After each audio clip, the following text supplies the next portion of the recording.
Minna tapped gleefully. "Minna," Nell said suddenly, "come here."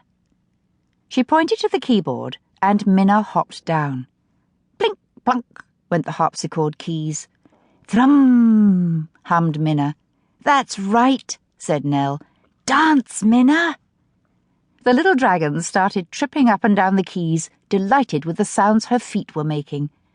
"Good girl," said Nell. She waved her finger back and forth. "Keep dancing, Minna." While Minna plink-plunked away, Nell crept to the door.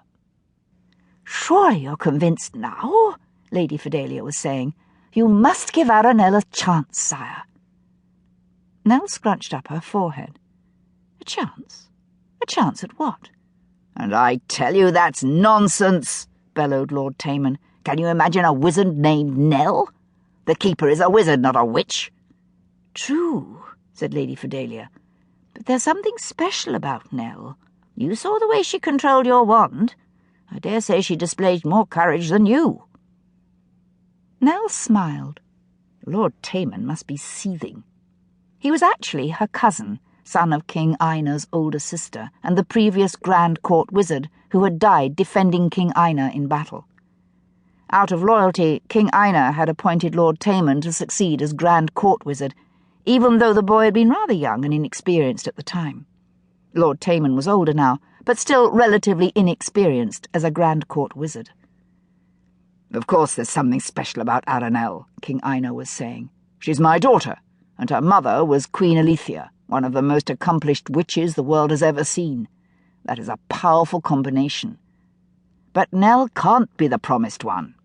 She's a girl, and asking a girl to be a wizard is like asking a dove to be a fish."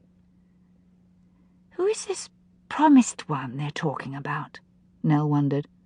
"But she's our only hope," argued Lady Fidelia. "None of the other would-be apprentices have succeeded. None even passed the first trial. Gricon and his legions grow stronger every day. They're even attacking you now. We're running out of time." "But Arnelle doesn't bear the mark," said Lord Tamon. "Even if she could be a wizard, she's clearly not the one." Lady Fidelia emitted a loud sigh. "Maybe there's something in the prophecy we don't understand," she said. "I still say we must give Arnelle a chance."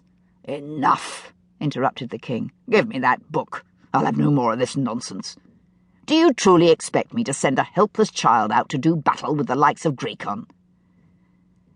Nell heard a heavy book snap shut. Do battle with Gricon? Had Nell heard correctly? Who would expect her to do battle with the Lord of Darkness?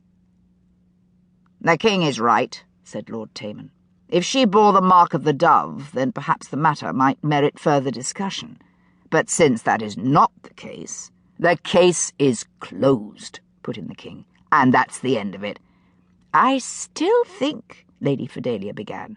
"I said, that's the end of it," boomed King Einer. "Yes, my lord," said Lady Fidelia quietly.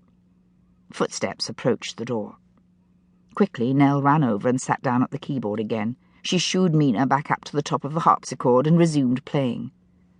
Lady Fidelia bustled out of the library. "Males," she grumbled disgustedly. "Is something wrong?" asked Nell. "What could be wrong?" said Lady Fidelia. She plunked down on the divan and picked up her needlepoint. She continued grumbling under her breath as she yanked her needle back and forth through the fabric. Nell paused, her fingers on the keys. "What were you discussing?" she asked innocently. "Nothing," said Lady Fidelia shortly. "Nothing at all." She tied off the blue thread she was working with. "Snip," she demanded.